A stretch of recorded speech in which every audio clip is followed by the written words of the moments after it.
प्रभु महादेव ने चंद्रदेव को तो वीरभद्र जी के कोप एवं प्रभाव से रक्षित होने का उपाय बता दिया था, किंतु वीरभद्र जी अभी भी अशांत एवं उग्र थे।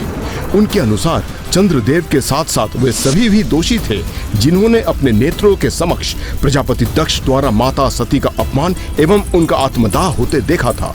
अब वीरभद्र जी की दृष्टि उन देवियों पर पड़ चुकी थी। आप किन देवियों की बात कर रहे थे लंकेश, जिन पर संकट छा गया था? स्वयं देवी सरस्वती एवं देवताओं की माता देवी अदिति। अर्थात वीरभद्र जी ने?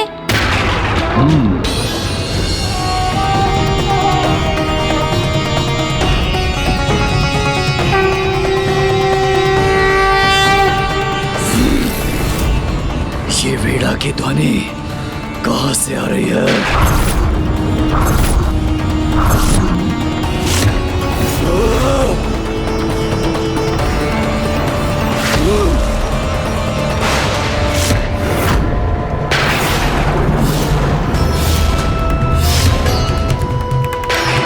ज्ञान की देवी हैं आप, फिर भी अपने समक्ष सब कुछ होने दिया, कुछ नहीं कहा नहीं, इसलिए आपको भी दंडित करूंगा मैं, इसलिए आपको भी दंडित करूंगा मैं।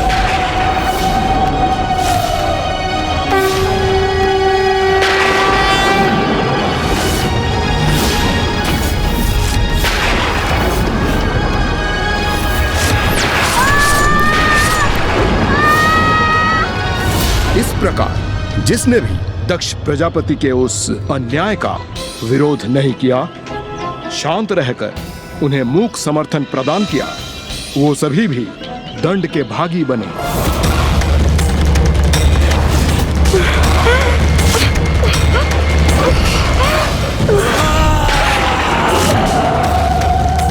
लंकेश जी, वीरभद्र जी ने जो दंड दिया उसके उपरांत क्या हुआ?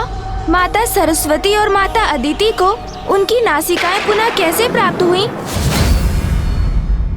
हे भोलेनाथ, हे दया निधान, हमें क्षमा कर दीजिए, हमसे बहुत बड़ी भूल हो गई। हाँ प्रभु, हमें क्षमा कर दीजिए। भूल तो आपसे अवश्य हुई है। छिपकर, शांत रहकर स्वयं ज्ञान की देवी ने आज अन्याय का साथ दिया है, इसलिए आज से संसार को यह भी ज्ञात होना चाहिए कि सबसे बड़े ज्ञानी को कभी शांत रहकर अन्याय, पाप और अधर्म का साथ नहीं देना चाहिए। यदि कोई वास्तव में ज्ञानी है तो उसे अन्याय का विरोध प्रखर शब्दों में करना चाहिए, किंतु अब आपने अपनी भूल स्वीकार कर मुझसे क्षमा याचना मांगी है, इसलिए मैं आपको आशीर्वाद देता हूं कि आप पुनः पूर्ववत हो जाएं।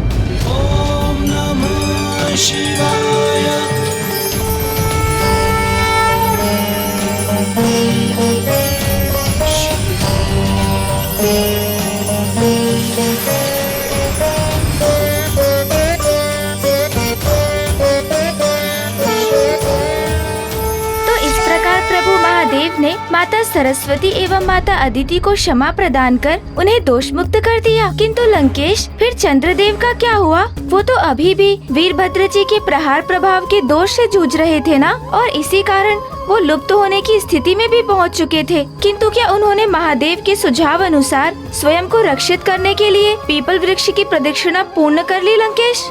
अभी तक नहीं गौरी नंदन, क्योंकि जब तक उनकी प्रदक्षिणा पूर्ण होती, सूर्य देव की किरणों ने धरती को छू लिया था, अर्थात दिवस के आरंभ होने के कारण चंद्रदेव के पास अब समय समाप्त हो चुका था। हे वृक्षों में श्रेष्ठ, हे महान दिव्य वृक्ष, मुझे आशीष देकर पुनः मेरे पूर्ण स्वरूप को प्रदान करने की कृपा करें। क्या आपकी प्रदक्षिणा करने में मुझसे कोई त्रुटि हो गई प्रभु? आप मुझे आशीष क्यों नहीं दे रहे?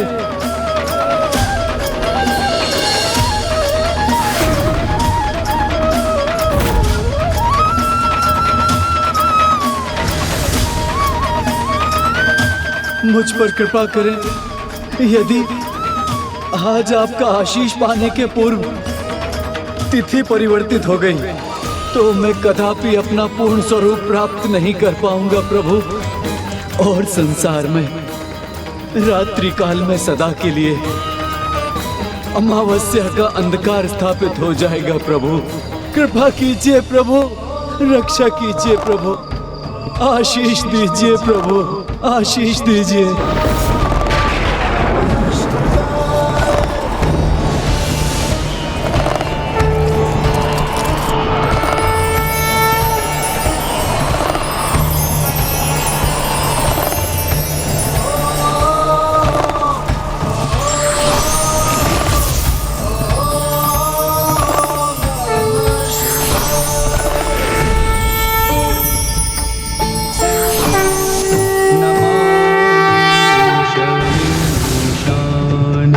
निर्वाण रूपम नमामि शमीशान निर्वाण रूपम विभुं व्यापकं ब्रह्म वेद स्वरूपं विभुं व्यापकं ब्रह्म वेद स्वरूपं। इसी प्रकार सूर्यदेव के साथ तिथि परिवर्तित होने के कुछ ही क्षणों के पूर्व चंद्रदेव एवं चंद्रमा ने अपना पूर्ण स्वरूप पुनः प्राप्त कर लिया। तो अब मुझे स्पष्ट हुआ कि चंद्रदेव अर्थात सोमदेव को जिस अमावस्या की रात्रि में पीपल वृक्ष को आशीष प्राप्त हुआ, उसी विशेष तिथि को सोमवती अमावस्या भी कहते हैं। और तभी से इस अमावस्या की तिथि पर जो भी कोई पीपल वृक्ष के नीचे दीपक प्रज्वलित कर उनकी 108 प्रदक्षिणा करता है, उसे दिव्य पीपल वृक्ष की कृपा से किसी भी घातक रोग, अकाल मृत्यु योग, शनि दशा और किसी भी प्रकार की अन्य अपूर्णता से मुक्ति प्राप्त होती है। इसलिए सोमवती अमावस्या का सर्वाधिक महत्व है। ये तो मेरे प्रभु शिव शंकर शंभू के कृपा करने का परिणाम है गौरी पुत्र, जिन्होंने चंद्रदेव और देवी सरस्वती को क्षमा कर दिया और उन्हें आशीष दिया, और उसके उपरांत उन्होंने सभी को आशीर्वाद देकर क्षमा कर दिया जो उस दुर्भाग्यपूर्ण घटना के कारण प्रभु कोप के भागी बने थे। इसी क्रम में दक्ष प्रजापति को भी प्रभु की कृपा स्वरूप अज का शीश प्राप्त हुआ था।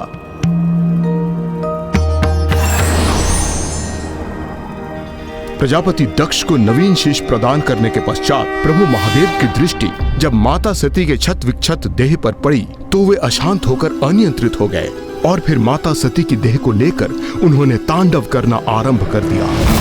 उनका क्षोभ, देवी सती के लिए उनका अटूट प्रेम वर्तमान परिस्थितियों में सृष्टि पर क्रोध का ज्वालामुखी बनकर फूट रहा था।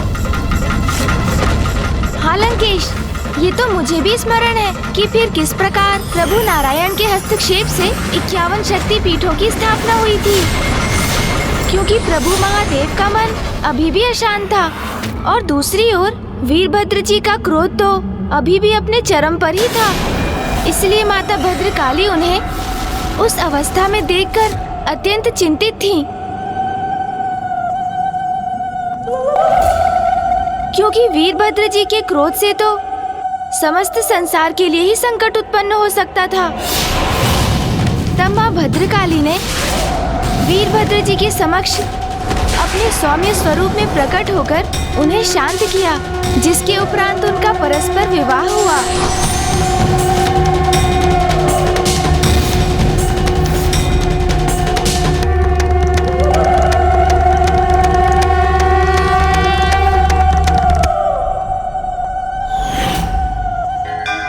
मेरे प्रभु महादेव की प्रत्येक लीला अद्भुत है। उन्होंने प्रत्येक अवतार से सृष्टि को एक उपदेश भी दिया है। आपने सर्वथा उचित कहा था लंकेश। चंद्रदेव और माता सरस्वती के उदाहरण से वीरभद्र जी ने संसार को एक बहुत बड़ी सीख देकर जीवन का एक नवीन सूत्र स्थापित किया कि ज्ञानी एवं बलशाली का अन्याय और अधर्म को देखकर शांत रहना सर्वथा अनुचित है, अधर्म है। ऐसे ही हैं मेरे प्रभु। त्रयंबकम सदा शिवम नमामि हे उमापति जय नीलकंठ जय अनंत नमोस्तुते नमोस्तुते। हो भोलेनाथ भक्त के हो कष्ट से निवारते, ये सृष्टि सारी संकटों से शिव ही है उबारते। नमः शिवाय, ओम नमः शिवाय, ओम नमः शिवाय, ओम नमः शिवाय, ओम नमः शिवाय, ओम नमः शिवाय। दक्ष पुत्री माँ सती किया था शिव जी से विवाह, मगर न दक्ष ने कभी स्वीकार शिव जी को किया। त्रिनेत्र रक्त लाल रूप वीरभद्र का लिया, दे मृत्यु दंड दक्ष को विध्वंस यज्ञ का किया। ओम नमः शिवाय, ओम नमः शिवाय, ओम नमः शिवाय, ओम नमः शिवाय, ओम नमः शिवाय, ओम नमः शिवाय, ओम नमः शिवाय। प्रणाम प्रभु वीरभद्र जी। कल्याण हो। इस भक्त का प्रणाम स्वीकार कीजिए प्रभु। कल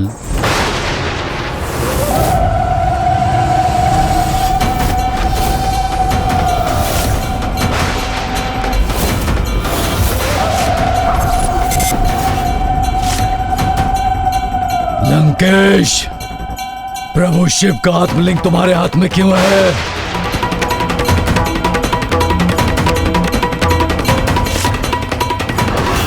प्रभु, मैंने प्रभु शिव शंकर शंभू की घोर तपस्या कर यह प्राप्त किया है। यह स्वयं प्रभु महादेव ने मुझको दिया है और इन्हें स्थापित करने मैं लंका ले जा रहा हूं प्रभु। असंभव! ऐसा कदापि नहीं कर पाओगे तुम। असंभव! ऐसा कदापि नहीं कर पाओगे तुम, क्योंकि ऐसा करने से मैं रोकूंगा तुम्हें। क्योंकि ऐसा करने से मैं रोकूंगा तुम्हें। प्रभु,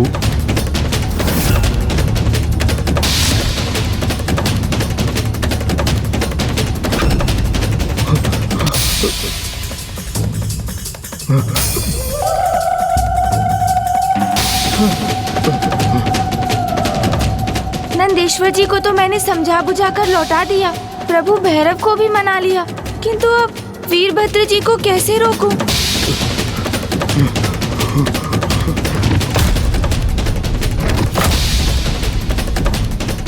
अब क्या होगा? कहीं प्रभु वीरभद्र जी लंकेश को आहत ना कर दे। नहीं, मुझे इन्हें ऐसा करने से रोकना ही होगा।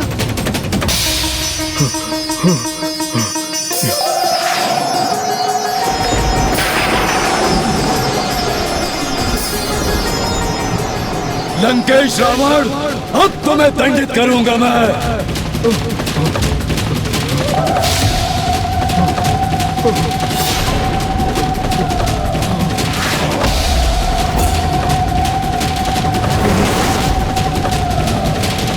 अब मैं अपनी रक्षा कैसे करूं? नहीं, वीरभद्र जी का प्रहार तो लंकेश का अंत कर देगा, जो अत्यंत अनर्थकारी होगा।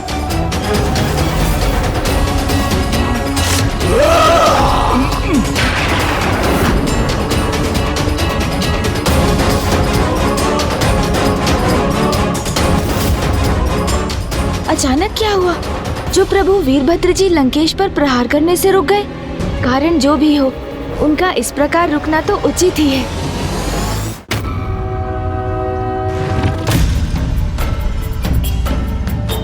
स्वस्ति न इंद्रो वृषभाः।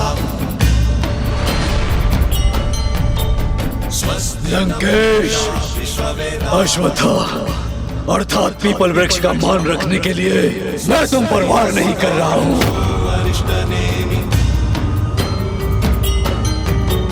स्वस्ति नो बृहस्पतिर्दधातु। किंतु यदि तुम पीपल वृक्ष की शरण में न पहुंचे होते तो आज यमराज से तुम्हारी भेंट अवश्य होती। ये तो मेरा सौभाग्य है जो मैं पीछे हट गया और पीपल वृक्ष की शरण में पहुंचकर इनसे सुरक्षित हो गया।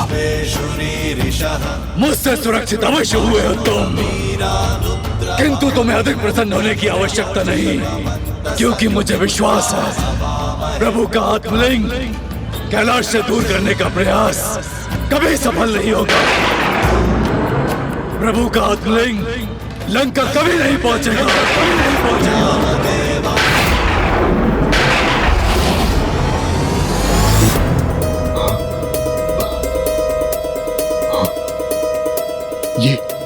ये क्या कहा प्रभु वीरभद्र जी ने?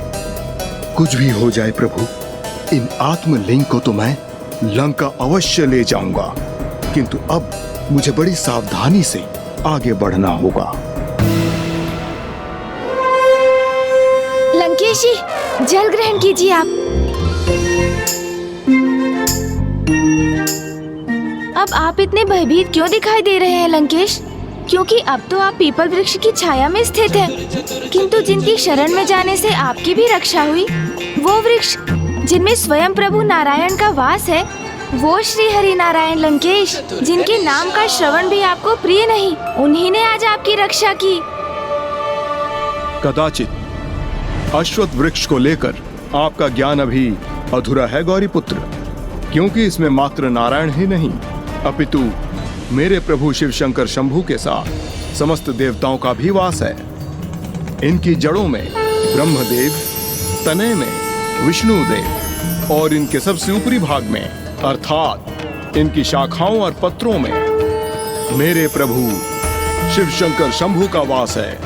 और त्रिदेव के साथ पीपल वृक्ष के फलों में अष्टदिक्पाल एवं यमराज, देवी लक्ष्मी, देवी सरस्वती और 9 दुर्गा देवियों का भी वास है।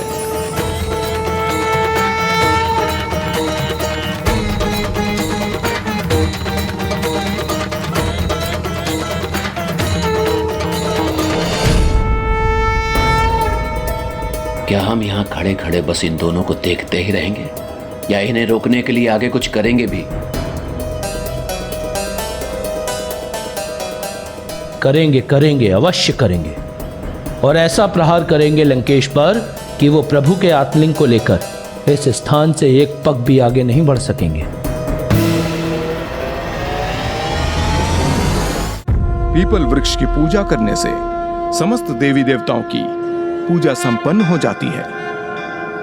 इनके स्पर्श से सात्विक चेतना जागृत होती है और इनके पत्रों को वेद भी कहा जाता है। इतना ही नहीं, जो भी भक्त प्रतिदिन पीपल वृक्ष को जल समर्पित कर 3 बार इसकी परिक्रमा करता है, उसकी दरिद्रता के साथ उसके समस्त दुर्भाग्य नष्ट हो जाते हैं और उसे दीर्घायु भी प्राप्त होती है।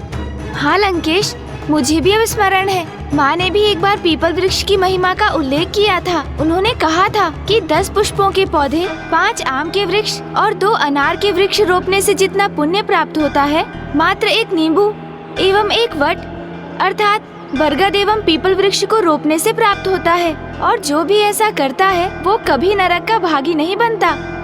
अधिकतर मनुष्य वट वृक्ष को ही पीपल वृक्ष मानने की भूल कर बैठते हैं, किंतु जुड़वा भ्राताओं के समान होते हुए भी उन दोनों में अनेकों विभिन्नताएं हैं। जहाँ पीपल अधिक दिव्य है, वहीं वट वृक्ष अधिक विशाल होने के कारण अधिक छाया प्रदान करते हैं। और इससे भी अधिक, जो भी अपने जीवन में मात्र एक पीपल वृक्ष को रोपने का पुण्य कर्म करते हैं, उनके समस्त पितृदोष नष्ट होते हैं, उनका वंश कभी नहीं मिटता और उन्हें स्वर्ग की प्राप्ति होती है।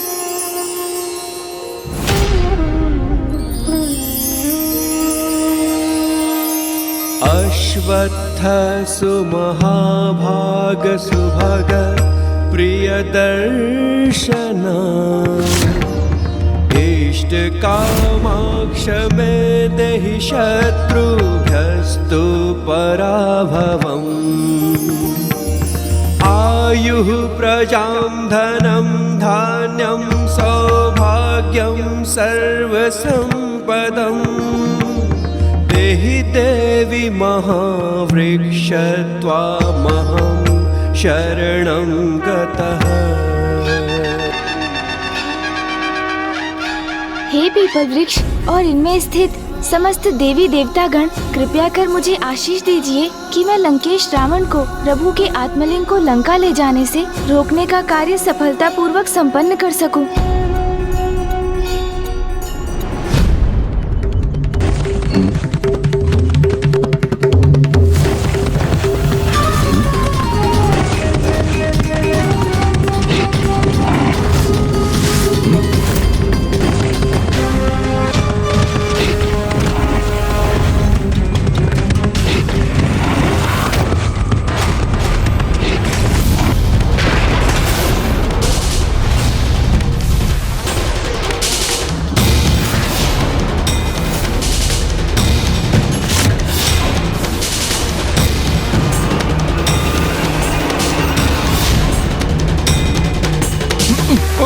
प्रभु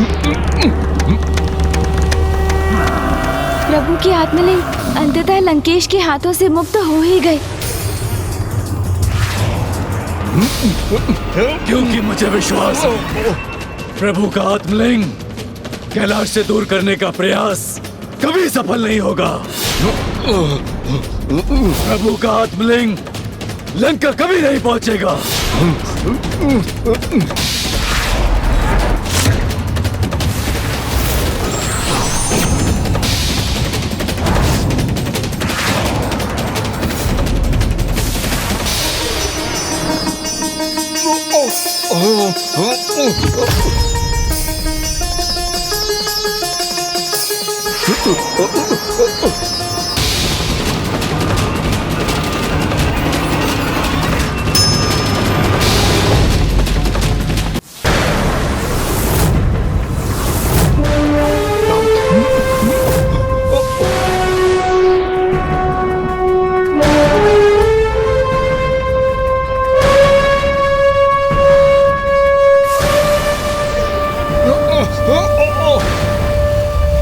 लंकेश और आत्मलिंग दोनों विपरीत दिशा में जा रहे हैं। बस अब आत्मलिंग का भूमि को स्पर्श करना शेष है, फिर हमारा प्रयोजन सिद्ध हो जाएगा।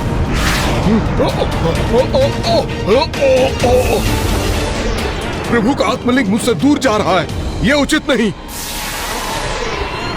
कदाचित अब शीघ्र ही हम अपने उद्देश्य को प्राप्त करेंगे।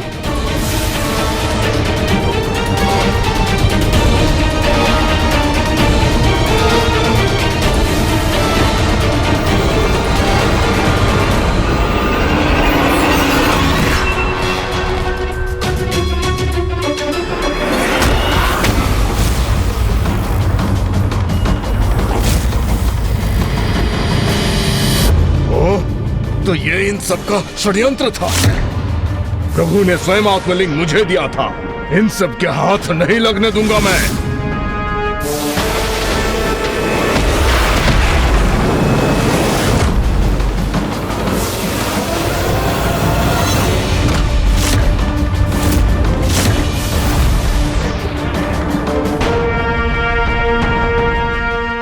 लंकेश तो पुनः आत्मलिंग की दिशा में बढ़ रहे हैं। श्रृंगी जी, भृंगी जी, पिशाच, बेताल,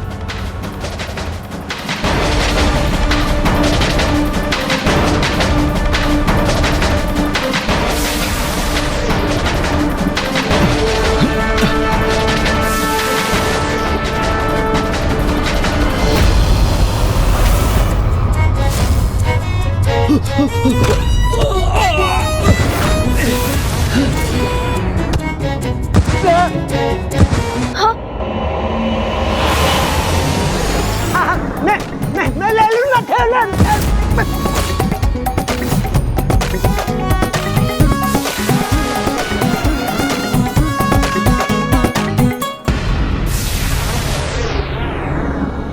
हे प्रभु, क्या ये सभी कुछ भी करने में सक्षम नहीं है?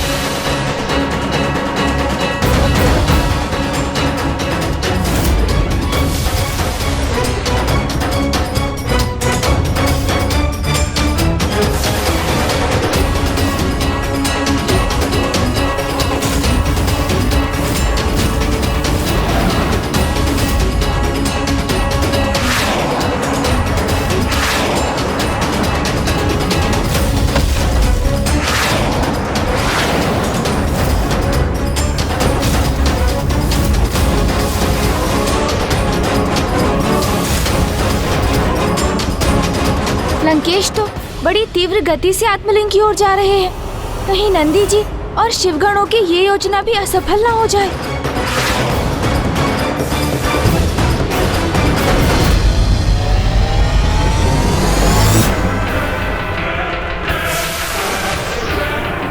नंदेश्वर जी को आत्मलिंग के निकट कदापि नहीं पहुंचने दूंगा मैं।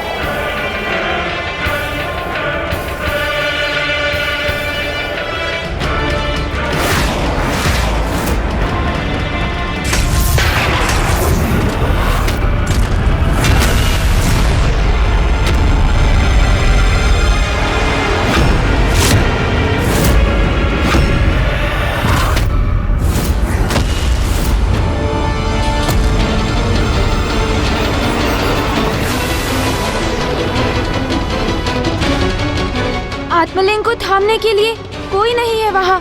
भूमि का स्पर्श होते ही भूमि देवी प्रभु के आत्मलिंग को सम्मान सहित स्थापित कर देंगी। हम भले ही असफल हुए हों, किंतु हमारी योजना अभी भी सफल हो सकती है। जहां मेरा आत्मलिंग थल का स्पर्श करेगा, वो सदा के लिए वही स्थापित हो जाएगा। नहीं, मैं ऐसा कदापि नहीं होने दे सकता। यदि आत्मलिंग धरती को स्पर्श कर गया तो वह सदा के लिए यहीं स्थित होकर रह जाएगा।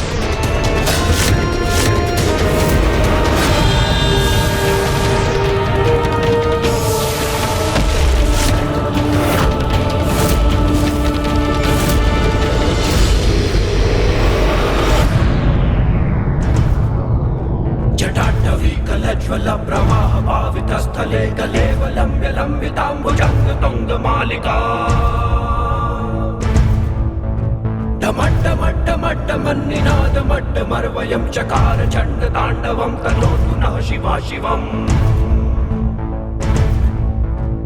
ॐ नमः शिवाय, ॐ नमः शिवाय, ॐ नमः शिवाय, ॐ नमः शिवाय, ॐ नमः शिवाय, ॐ नमः शिवाय।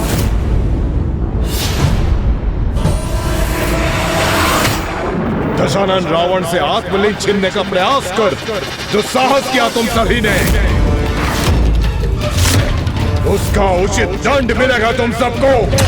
यही संहार करूंगा तुम सबका। शांत हो जाइए लंकेश, मैं आपको पुनः स्मरण करा रहा हूँ। धर्म और पुण्य के कार्य में किसी भी प्रकार की हिंसा नहीं होनी चाहिए। और इसका भी विचार कीजिए कि जिनका आप संहार करना चाहते हैं वो भी उन्हीं प्रभु शिव के भक्त हैं, जिनके आप परम भक्त हैं, जिनके आत्मलिंग आपके साथ है। तभी तो अभी तक ये सब जीवित हैं, और जो इन्हें वानर समान उछलने का ही अभ्यास है। जिस वानर का उल्लेख कर तुम मेरा उपहास कर रहे हो लंकेश, उसकी शक्ति का परिचय तो तुम्हें तब होगा जब तुम्हारा विनाश प्रारंभ होगा। देवता आपके चरण ना दिगा सके, इसलिए आपको बहुत अहंकार है ना अपनी इस शक्ति पर। किंतु देवता तो मेरे चरण दिगाने में भी असमर्थ होंगे, और मैं ये अभी प्रमाणित कर सकता हूँ। साहस है तो आप सभी मेरे चरण दिगा के दिखाइए।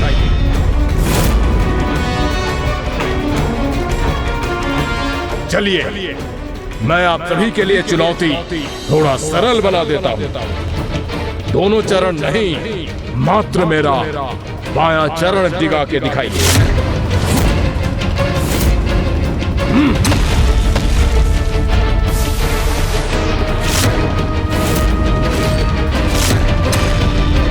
आप सभी के लिए और भी रोचक बना देता हूँ मैं इस चुनौती को।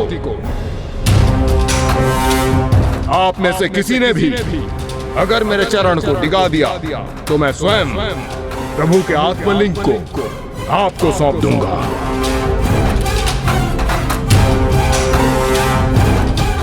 तो कहिए, है मेरी चुनौती स्वीकार करने का साहस किसी में आज?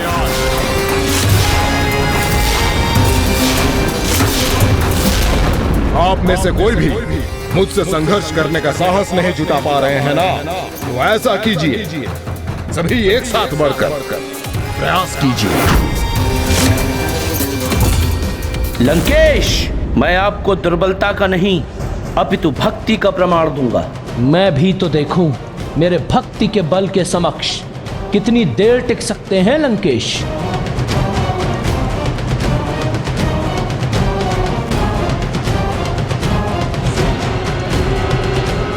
ये तो उचित नहीं। नंदी जी तो स्वयं महादेव के अवतार है, वो भला असुर रावण के चरण स्पर्श कैसे कर सकते हैं?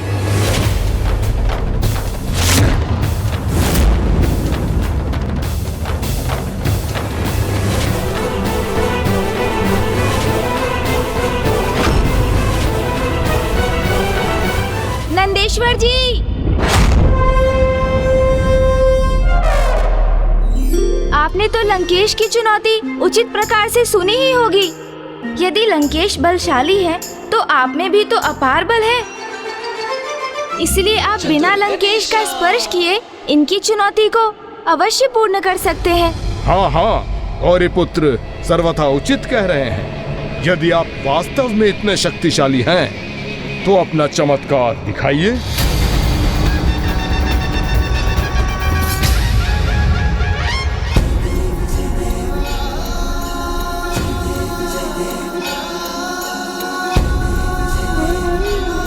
उचित है, मैं आपको अपनी शक्ति के चमत्कार अवश्य दिखाऊंगा लंकेश। चमत्कार? कैसा चमत्कार दिखाएंगे नंदी जी?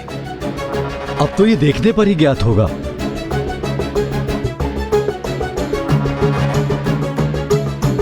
श्रृंगी जी, लंकेश रावण को उनके स्थान से डिगाने के लिए हमारा संपूर्ण तप नहीं, अपितु उसका एक अंश मात्र ही पर्याप्त है।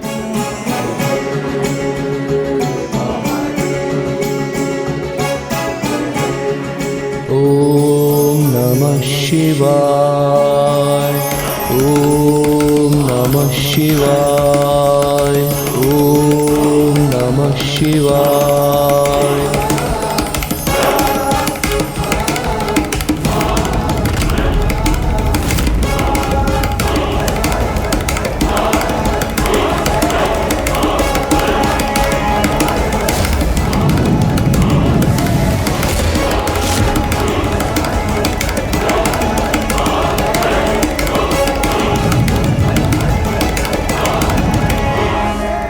जितनी शक्ति का उपयोग करना चाहते हैं कर लीजिए नंदेश्वर जी, क्योंकि आपकी शक्ति लुप्त हो जाएगी, किंतु अब रावण को उसके स्थान से कदापि नहीं डिगा सकेंगे।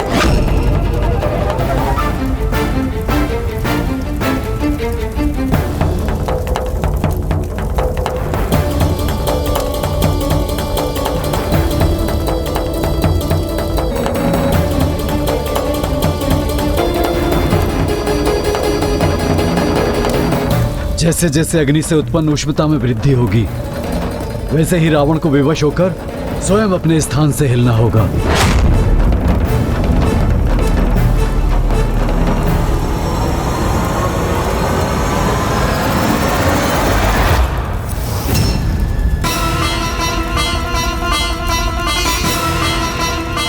अब मैं भी देखता हूं लंकेश, कब तक आप इस अग्नि के ताप को सहकर अपने चरणों को पीछे हटने से रोकेंगे। आप भूल रहे हैं नंदेश्वर जी, इस समय मेरी सहन शक्ति की नहीं, परीक्षा तो आपकी शक्ति की है।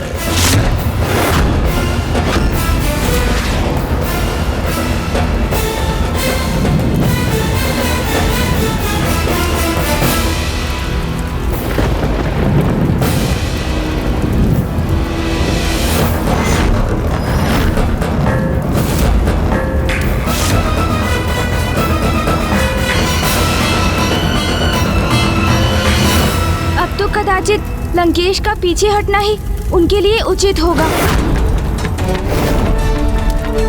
आप सभी को ऐसा लगता है कि मैं इस अग्नि के ताप के भय से प्रभु के आत्मलिंग को छोड़ दूंगा अथवा अपने चरण उठाकर पीछे हट जाऊंगा, तो भूल कर रहे हैं आप सभी, क्योंकि दशानन रावण को भस्म होना स्वीकार है, किंतु पीछे हटना नहीं।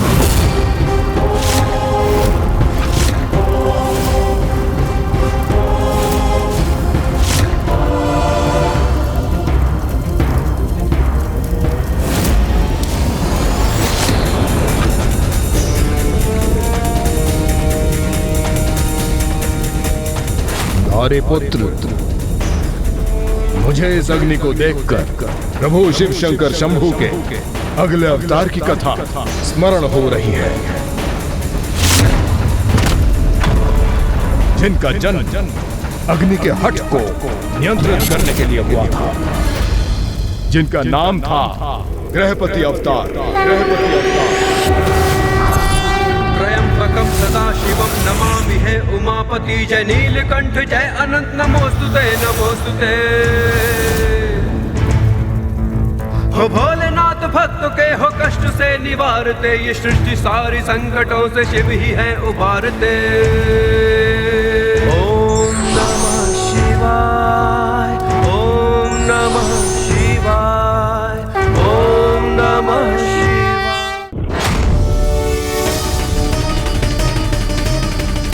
आप इस प्रचंड अग्नि की चिंता मत कीजिए गौरी पुत्र, मैं इस प्रचंड अग्नि में रहकर भी आपको उनके गृहपति अवतार की कथा सुनाऊंगा। देखते हैं नंदेश्वर जी और उनके सहयोगी कितनी अवधि तक इसी प्रकार ताप का संचार करने में सक्षम रहते हैं।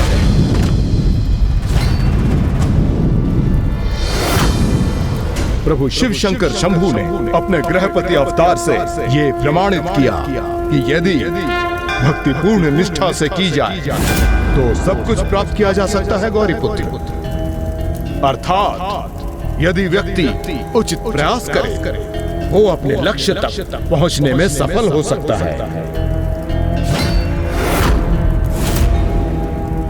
बहुत समय पूर्व की बात है, नर्मदा नदी के तट पर एक ब्राह्मण विश्वनर अपनी पत्नी सुचिष्मति के साथ वास करते थे। ओम नमः शिवाय, ओम नमः शिवाय, ओम नमः शिवाय, ओम नमः शिवाय।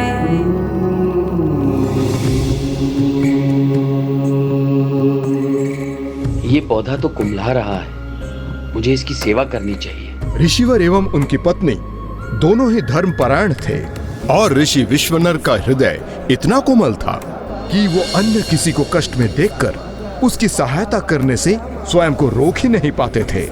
यहाँ तक कि एक कुम्हलाता हुआ पौधा भी उन्हें द्रवित कर देता था और वो उसे अपने आंगन में रोपकर पूर्ण तन्मयता से उसकी सेवा करते थे। स्वामी, इस पौधे की सेवा क्यों कर रहे हैं आप, जिससे हमें फल अथवा पुष्प कभी प्राप्त नहीं होंगे? देवी, मेरा विश्वास है कि संपूर्ण मनुष्यों के समान इन पौधों को भी जीवित रहने का अधिकार है।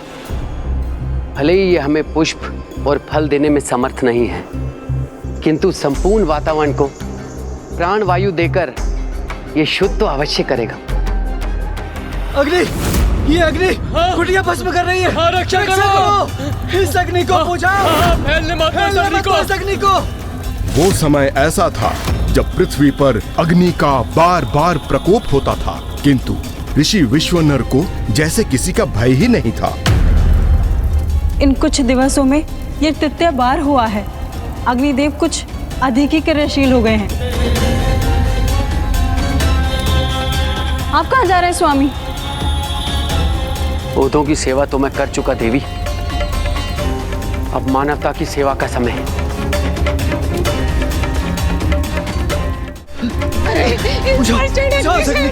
रक्षा कीजिए मेरे पुत्र की, अरे रक्षा कीजिए।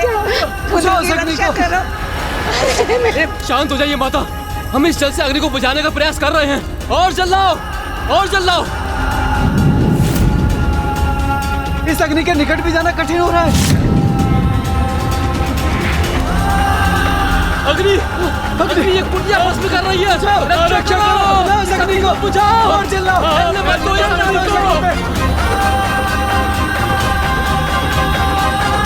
अरे ऋषिवर वहाँ कहाँ जा रहे हैं? स्वयं अपनी मृत्यु में प्रवेश करने जा रहे हैं आप। बुद्धिहीन है क्या आप ऋषिवर? रुक जाइए ऋषिवर। शिव भक्त हूँ, शिव भक्त हूँ, शिव भक्त हूँ।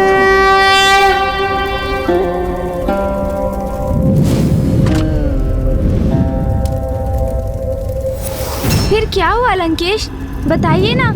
ऋषिवर को कोई क्षति तो नहीं पहुंची ना?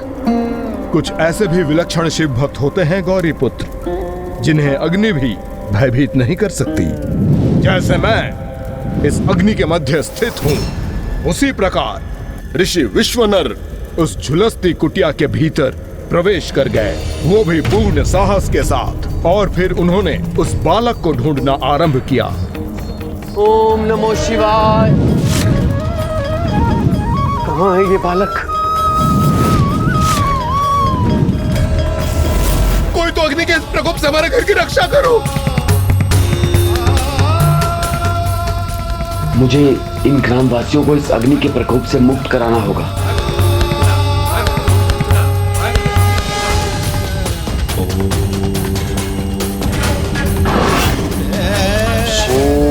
नमः शिवाय, ओम नमः शिवाय, ओम नमः शिवाय, नमः शिवाय, ओम नमः शिवाय, नमः शिवाय, ओम नमः शिवाय। ये ऊर्जा तरंगे अवश्य हमारी रक्षा का कारण बनेंगी। अब कदाचित ये अग्नि शीघ्र शांत होगी।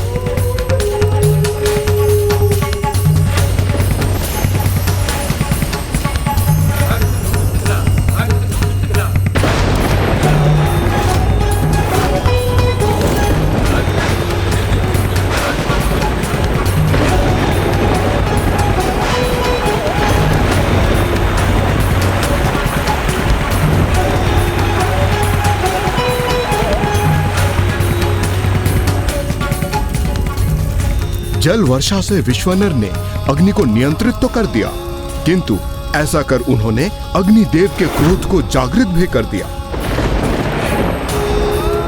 कौन है ये जिसे अग्नि के प्रचंड ताप का तनिक भी भय नहीं? इसका इतना दुस्साहस जो ये मुझ अग्निदेव के कार्य में बाधा उत्पन्न कर सके। अब इसे मेरे दंड का भागी बनना ही होगा।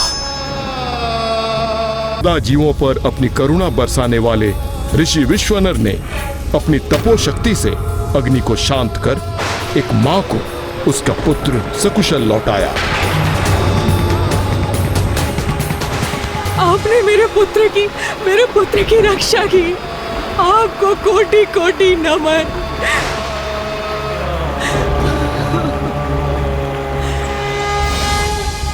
ऋषिवर तो अवश्य एक महात्मा ही थे। हाँ गौरी पुत्र, किंतु उनकी महानता के परिणाम स्वरूप उन्हें क्या प्राप्त हुआ होगा, इसका अनुमान लगा सकते हैं क्या आप? सभी ग्रामवासियों का स्नेह और आदर? नहीं, उन्हें उनकी करुणा, दयालुता और महानता के फल स्वरूप प्राप्त हुआ एक श्राप। एक शाप? कैसा शाप लंकेश? उन्होंने उस ग्राम में लगी आग को तो बुझा दिया, किंतु ऐसा कर उन्होंने अग्निदेव के क्रोध को ही जागृत कर दिया। जब इस घटना के उपरांत ऋषि विश्वनर अपने निवास लौट रहे थे तो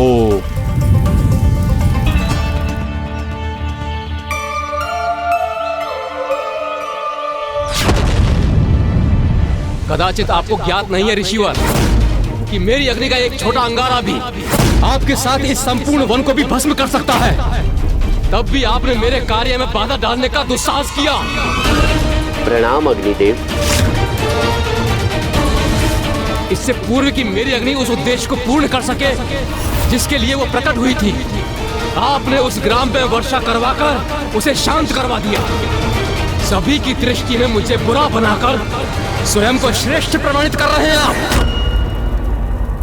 हे अग्निदेव, मेरा तो एकमात्र आशय था कि मैं उस बालक और ग्राम को अनिष्ट से सुरक्षित रख सकूं। इसलिए मैं अपना धर्म निभाकर पुण्य कर्म कर रहा था।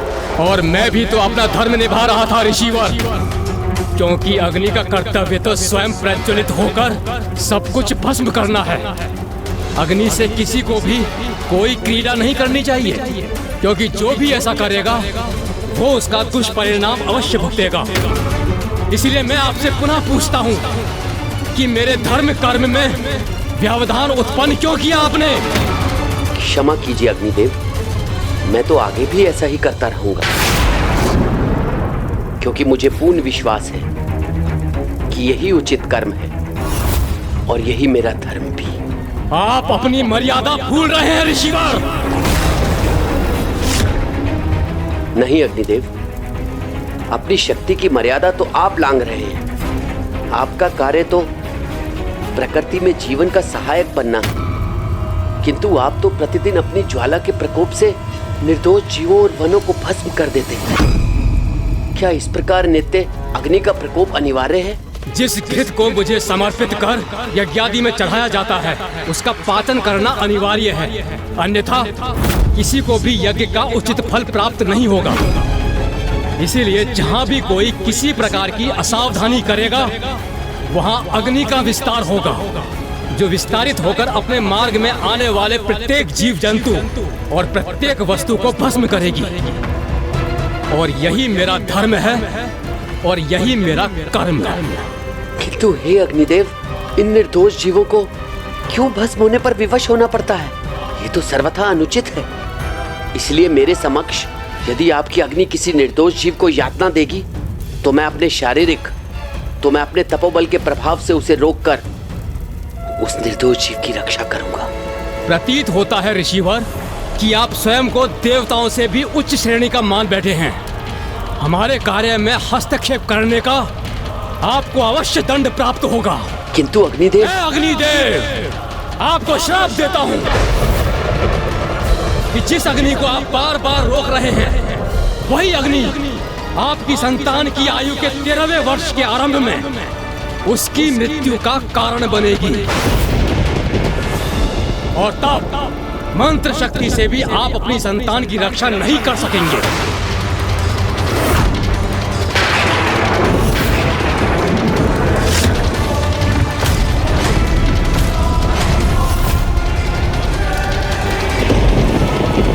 जो सदा परोपकार करते हैं, यदि उनके साथ कुछ बुरा भी होता है तो अवश्य वो किसी बड़े सुफल का ही संकेत होता है। जैसा सुफल मुझे प्राप्त होगा गौरी पुत्र, अभी नंदेश्वर जी और उनके सहयोगी गणों ने मुझे इस अग्नि के ताप से घेर लिया है, किंतु शीघ्र ही अवश्य ये थकेंगे।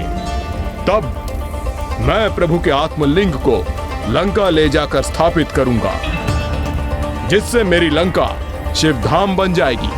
और उसके लिए मुझे जितना भी ताप और कष्ट सहना पड़े मैं सहूंगा।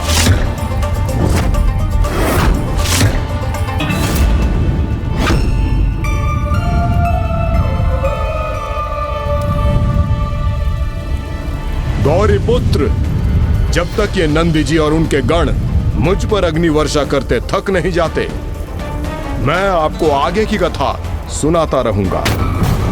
जहां एक ओर अग्निदेव ने ऋषि विश्वनर को उनकी संतान के अनिष्ट का श्राप दिया, वहीं दूसरी ओर ऋषिवर की पत्नी इस श्राप से अनभिज्ञ अपनी संतान प्राप्ति की कामना कर रही थी।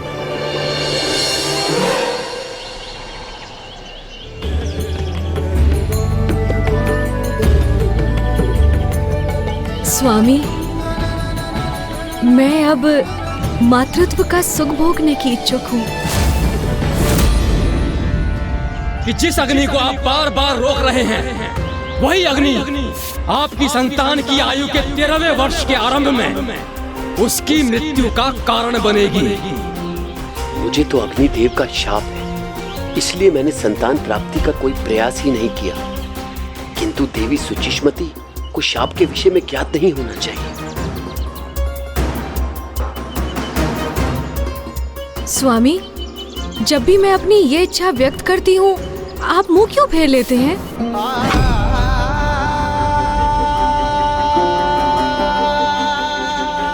मैं आपको कैसे बताऊं देवी सुचिष्मति कि यदि हमें संतान प्राप्त भी हुई तो अग्निदेव के शाप के कारण हम पुनः निसंतान हो जाएंगे।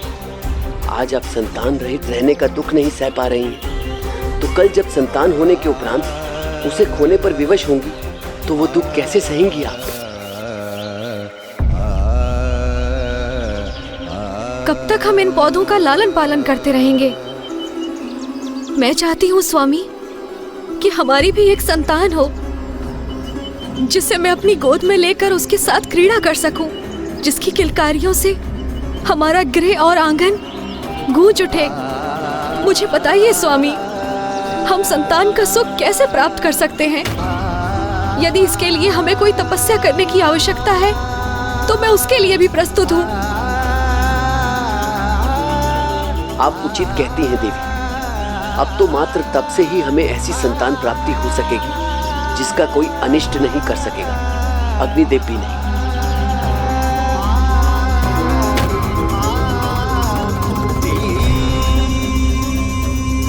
आप फिर किस विचार में खो गए स्वामी? कुछ तो बोलिए।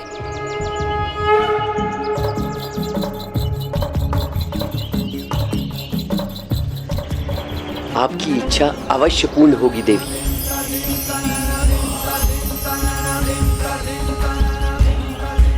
किंतु उसके लिए हमें काशी जाना होगा, शिव की आराधना करनी होगी, जिससे हमें उनके वरदान स्वरूप एक ऐसी संतान प्राप्त होगी जो हमारे पूरे कुल को तार देगी। अर्थात अब प्रभु महादेव के अगले अवतार का समय निकट था। इतना शीघ्र नहीं गौरी पुत्र, क्योंकि घोर तपस्या किए बिना किसी को कुछ प्राप्त नहीं होता। जैसे मैंने तपस्या की, तब जाकर मुझे प्रभु का आत्मलिंग प्राप्त हुआ, जिन्हें नंदी और उनके सहयोगी गण मुझसे छीनना चाहते हैं।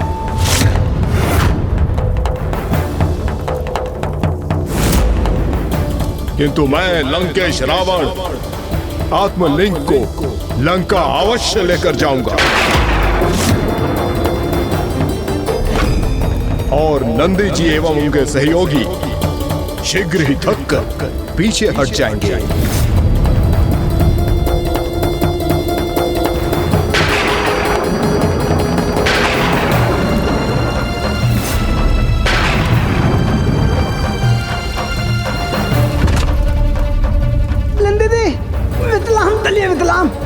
वितलाम तलिए लेंदे दे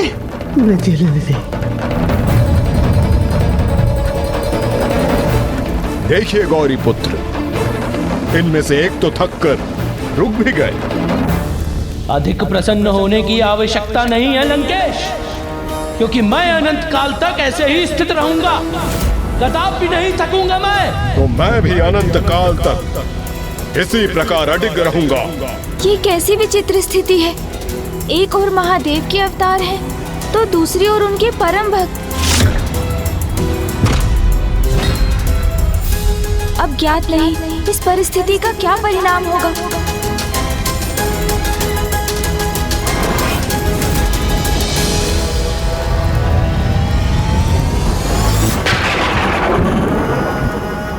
अब जब तक ये दूसरे गण अपने संपूर्ण तपोबल को खोकर निर्बल ना हो जाए, आप आगे की कथा सुनिए गौरी पुत्र। संतान प्राप्ति की अभिलाषा लिए जैसे ही ऋषिवर सपत्नीक आत्मवीरेश्वर सिद्धपीठ पहुंचे, वैसे ही उन दोनों ने फलाहार और जल का पान करते हुए वहां निरंतर प्रभु शिव शंकर शंभु के वीरेश्वर लिंग की पूजा आरंभ कर दी।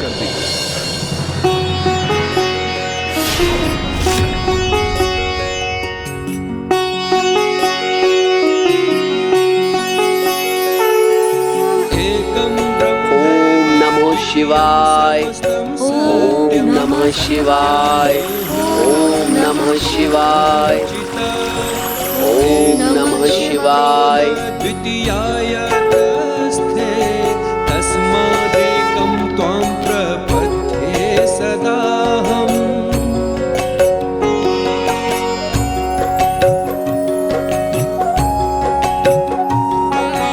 एकः कर्ता त्वं हि सर्वस्य शम्भो, नानारूपेषु एकरूपोऽसि अरूपः। यद्वत् प्रत्यप्सु अर्कः एकोऽपि अनेकः, तस्मात् मान्यं त्वां वीने। और अगले 12 माह के लिए दोनों प्रभु शिव शंकर शंभु की पूजा में लीन रहे। 12वें माह के अंतिम दिवस पर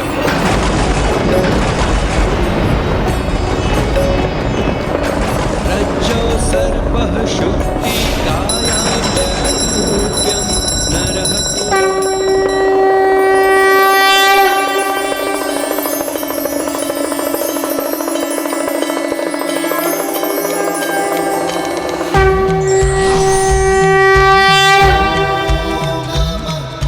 प्रभु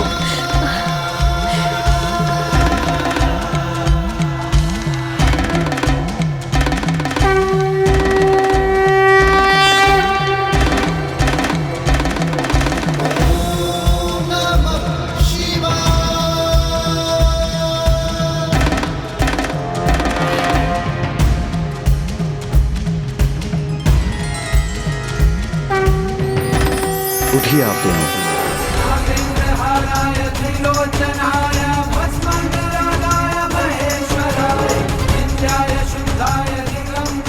आपकी पूजा पूर्ण हुई।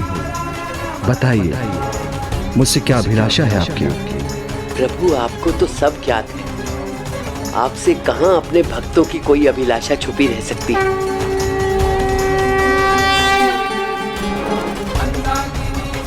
मैं आपको आशीर्वाद देता हूँ। मैं स्वयं अवतार लेकर आपके पुत्र के रूप में जन्म लूंगा।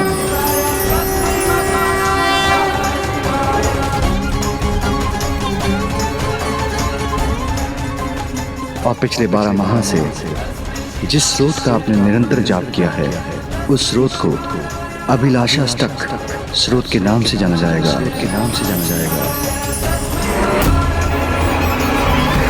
अभिलाषाष्टक तो वही स्रोत है ना लंकेश, जिसका 12 माह के लिए प्रतिदिन 108 बार जाप करने से प्रभु कृपा के रूप में उनके भक्त की समस्त अभिलाषाएं पूर्ण होती है।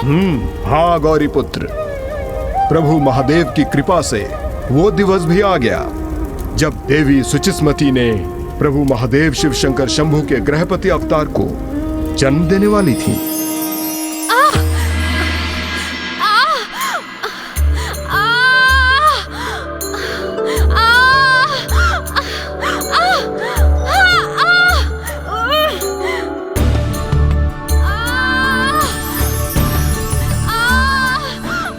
सर्वत्र ऐसे शुभ संकेत दिखाई दे रहे हैं मुझे, जैसे संपूर्ण ब्रह्मांड आनंद तरंगों से पुलकित हो गया है।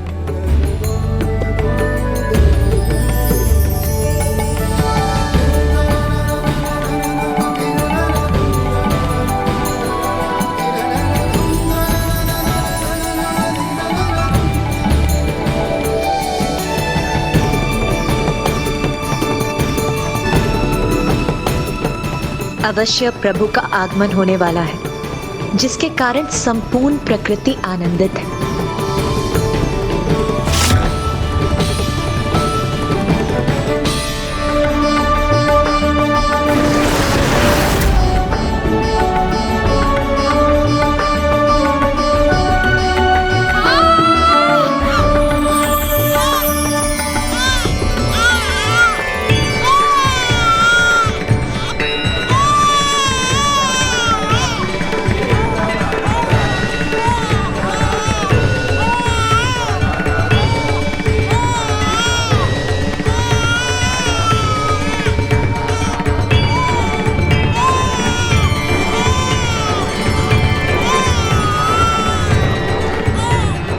ऋषिवर, पुत्र हुआ है।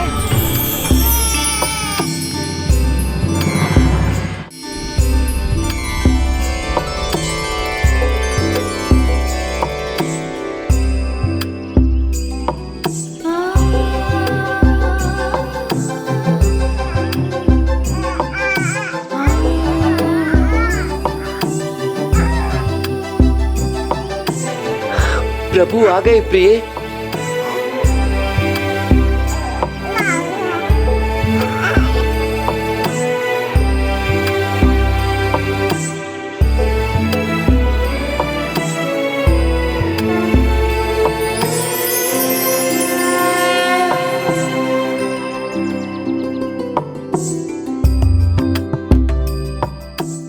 इसमें तो मुझे मेरे प्रभु महादेव ही दिखाई दे रहे हैं। इसलिए हम अपने पुत्र का नाम अपने प्रभु के अनेकों नामों में से किसी एक नाम से संबोधित करेंगे। हमारे पुत्र का नाम होगा ग्रहपति।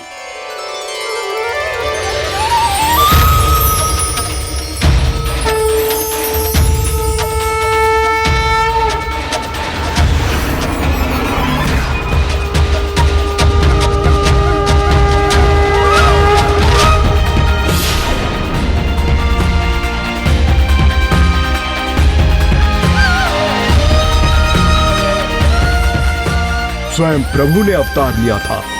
प्रकृति आनंदित थी। ऋषि विश्वानर एवं सुचिस्मती की प्रसन्नता की तो कोई सीमा ही नहीं थी।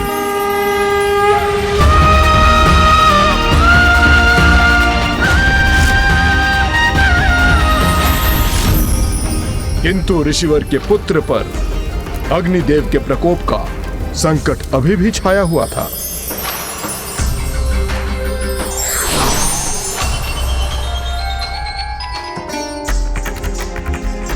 आज आप जितने प्रसन्न हैं ऋषिवर, दुर्भाग्यवश कल आपको उससे कहीं अधिक दुखी होना पड़ेगा।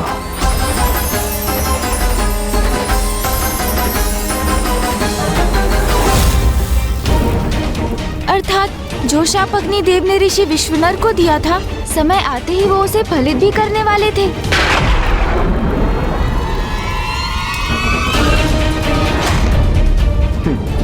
अब तो श्रृंगी जी की शक्ति भी शिथिल पड़ती जा रही है। मेरी शक्तियां क्षीण पड़ रही हैं और मैं अपना संतुलन खो रहा हूँ। तलंगे दे। आप तीते आइए तलंग दीदी आइए।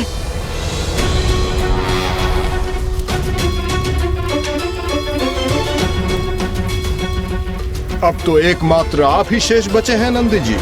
देखते हैं कि आप कब तक इसी प्रकार स्थिर रहकर मुझ पर अपनी शक्ति का प्रभाव बनाए रखने में सफल रहते हैं। कुछ भी हो जाए लंकेश, मैं कदापि नहीं थकूंगा। ओम नमः शिवाय। ओम नमः शिवाय। ओम नमः शिवाय। थकेंगे आप, अवश्य थकेंगे आप नंदी जी, किंतु लंकेश रावण को उसके स्थान से तनिक भी नहीं डिगा सकेंगे आप। ये तो आपका सौभाग्य है लंकेश कि आपके हाथों में प्रभु के आत्मलिंग हैं। अन्यथा मैंने अपनी तपोशक्ति से आपको कब का भस्म कर दिया होता। आत्मलिंग मेरे पास है, ये तो आपका भी सौभाग्य है नंदी जी। अन्यथा मैं इस विचित्र वन को एक भीषण और भयानक युद्ध स्थल में परिवर्तित कर देता।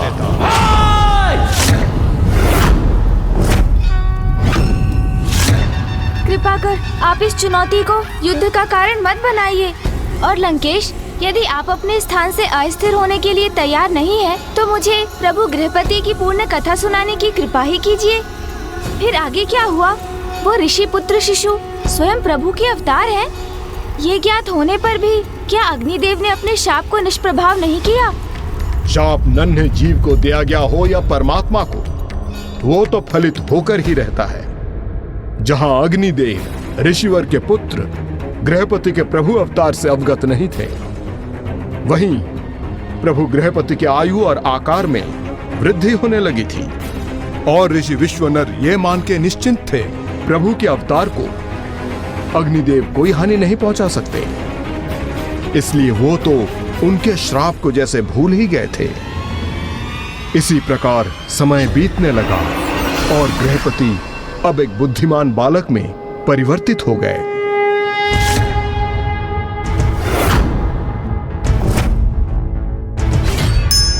त्रयंबकं सदाशिवं नमामि हे उमापति जय नीलकंठ जय अनंत नमोस्तुते नमोस्तुते।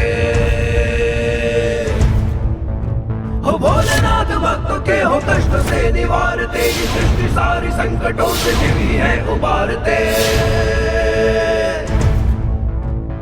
ओम नमः शिवाय।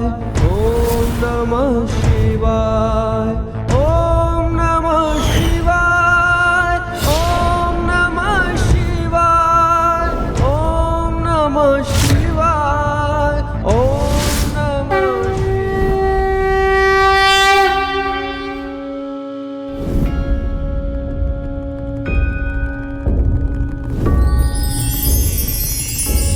और अग्निदेव के शाप के फलित होने की आयु में पहुंचने के पूर्व प्रभु गृहपति अपनी शिक्षा पूर्ण ही नहीं कर चुके थे, अपितु उन्होंने अन्य शिष्यों को शिक्षा प्रदान करना आरंभ भी कर दिया था। ओम अर्थात प्रणव वो दिव्य स्पंदन है जिनसे सभी कुछ प्रकट हुआ। ओम स्वर में नहीं 3 अक्षर आ उ म, 3 दिव्य ऊर्जाओं और शक्तियों अर्थात त्रिमूर्ति ब्रह्मदेव, विष्णु और शिव के साथ उन्हें पूर्णता प्रदान करने वाली त्रिदेवियों माता सरस्वती, माता लक्ष्मी एवं माता पार्वती के भी प्रतीक है। इसलिए ओम से ही संसार के सृजन, पालन एवं परिवर्तन की तीनों अवस्थाओं का नियंत्रण होता है।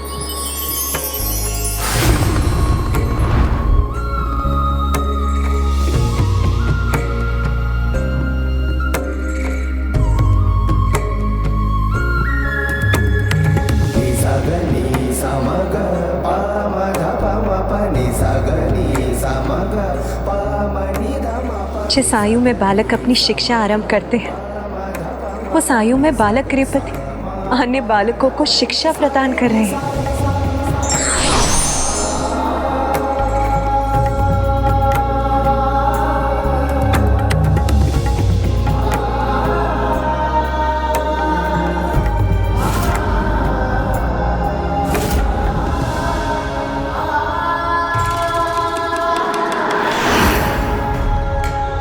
प्रभु महादेव के अन्य अवतारों में उनके बाल स्वरूप के दर्शन के उपरांत अब पुनः हमें वही सौभाग्य प्राप्त हुआ है।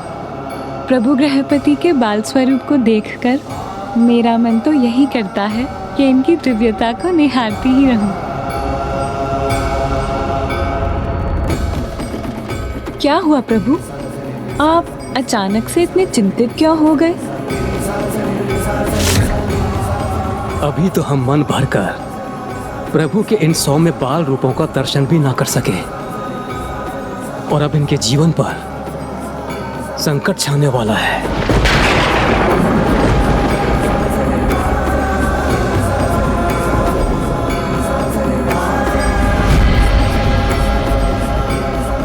ओम तीनों का अर्थात भूत, वर्तमान और भविष्य और तीनों लोकों के साथ तीनों गुणों सत्व, रजस और तमस के भी प्रतीक हैं। इसलिए ओम स्वर के जाप का उचित प्रभाव हमें तभी प्राप्त होगा जब हम इसका उच्चारण 3 बार अवश्य करेंगे, और इस जाप से स्वयं को दैविक, भौतिक और आत्मिक पीड़ाओं से मुक्त करवाकर स्वयं में सत्व और आंतरिक समरसता का संचार करने में सफल होंगे। अद्भुत। सर्वे भवन्तु सुखिनः, सर्वे सन्तु निरामया, सर्वे भद्राणि पश्यन्तु मा कश्चित् दुःखभाग् भवेत्। प्रणाम ब्रह्मदेव। प्रणाम ब्रह्मदेव। ॐ त्र्यम्बकं यजामहे सुगन्धिं पुष्टिवर्धनम् उर्वारुकमिव बन्धनामृत्यैर्मुक्षीयमामृता। ॐ त्र्यम्बकं यजामहे सुगन्धिं पुष्टिवर्धनम् उर्वारुकमिव बन्धनामृत्यैर्मुक्षीयमामृता। ॐ त्र्यम्बकं यजामहे। हे प्रभु, सुगंधिम ऐसे महान पुत्र को पाकर हम धन्य हो गए। प्रभु ब्रह्मदेव, एक माता के लिए इससे बड़ा सौभाग्य तो कुछ भी नहीं। किंतु अब जो होने वाला है उससे बड़ा दुर्भाग्य और कुछ नहीं।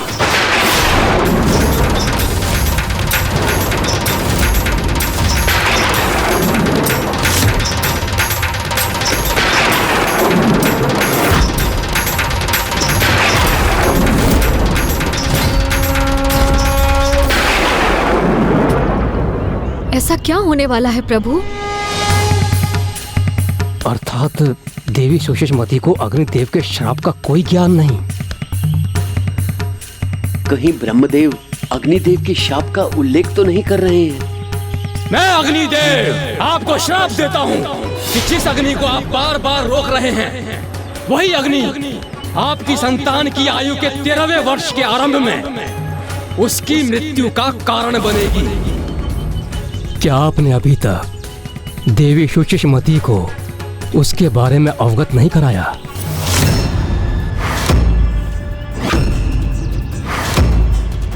इन्होंने मुझे किससे अवगत नहीं कराया प्रभु?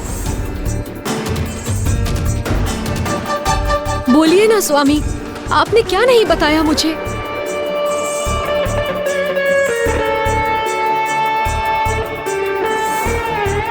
मुझे क्षमा करें प्रभु, मैं ये सच अभी भी बताने में असमर्थ हूँ।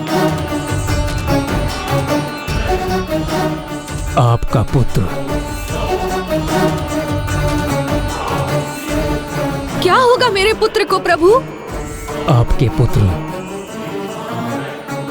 बालक गृहपति के जीवन का अब अधिक समय शेष नहीं।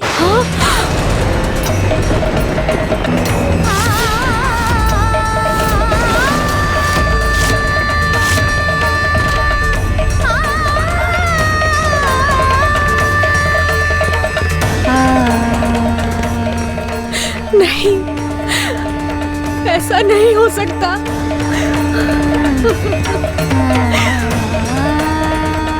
अग्निदेव के श्राप के कारण जब आपका पुत्र 13 वर्ष की आयु प्राप्त करेगा, तब अग्निदेव के प्रकोप से प्रभावित होकर उसका जीवन समाप्त हो जाएगा। ये आप क्या कह रहे हैं प्रभु? ऐसा नहीं हो सकता।